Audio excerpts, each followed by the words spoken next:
Dans ce cimetière, dans le sud de la Tunisie, Nadia est venue se recueillir sur la sépulture de sa mère. Dans ce quartier de l'île de Djerba, les habitants noirs et ceux à la peau plus claire ne sont pas enterrés au même endroit. La mère de Nadia a été mise en terre dans un bout de terrain appelé le cimetière des esclaves. À 2 pas se trouvent 2 autres cimetières destinés aux Ahrar, ou hommes libres, plus clairs de peau.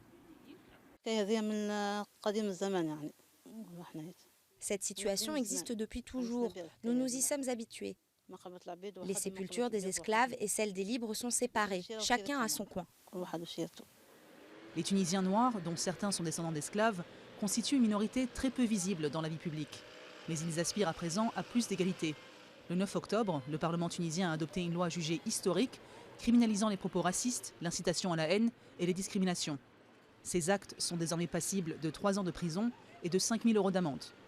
Bien sûr que cette loi va pouvoir nous libérer quelque part de cette forme de ghetto, de séparation. Aujourd'hui, quand on va demander à réparer tout ça, nous avons quand même où aller.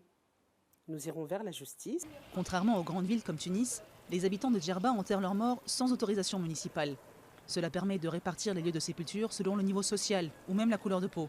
Aujourd'hui encore, les mairies de la ville mentionnent toujours sur les extraits de naissance des descendants d'esclaves le mot « Atig », suivi d'un nom, désignant la famille ayant affranchi leur aïeul. Dans la localité voisine de Gosba, beaucoup se plaignent aussi du racisme ambiant. On va te dire que les discriminations n'existent pas, mais elles sont bien présentes.